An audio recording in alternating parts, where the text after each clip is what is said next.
You are the super soul of everything, but no one knows your transcendental form. Everyone within this material world is influenced by the modes of material nature. Even demigods like Lord Brahma, being covered by the influence of material nature, do not exactly know your transcendental existence beyond the cosmic manifestation of the three modes of material nature.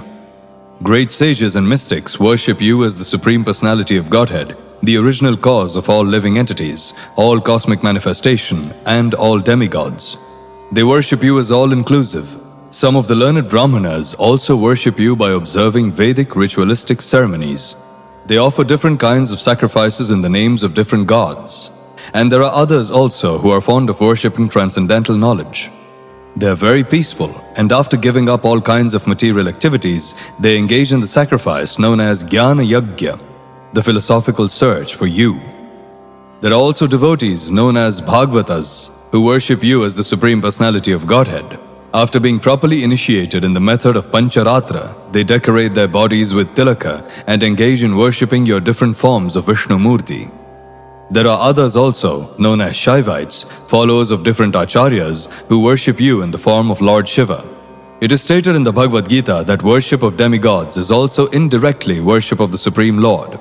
But such worship is not orthodox, because the worshipable Lord is the Supreme Personality of Godhead, Narayana. Demigods such as Brahma and Shiva are incarnations of the material qualities which are also emanations from the body of Narayana.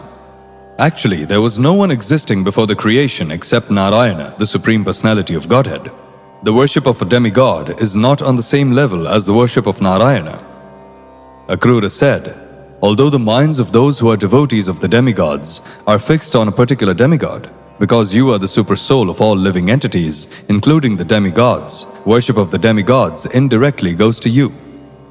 Sometimes after flowing down from the mountains during the rainy season, small rivers fail to reach the sea. Some reach the sea and some do not. Similarly, the worshippers of the demigods may or may not reach you. There is no guarantee. Their success depends on the strength of their worship.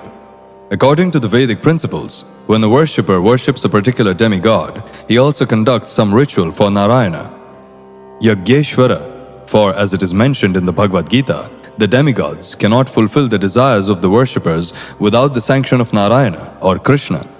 The exact words used in the Bhagavad Gita are Mayaiva Vihitan Hi Tan, which mean that the demigods can award some benediction after being authorized by the Supreme Lord. When the demigod worshipper comes to his senses, he can reason as follows. The demigods can offer benedictions only after being empowered by the Supreme Lord, so why not worship the Supreme Lord directly? Such a worshipper of the demigods may come to the Supreme Personality of Godhead, but others who take the demigods as all in all cannot reach the ultimate goal.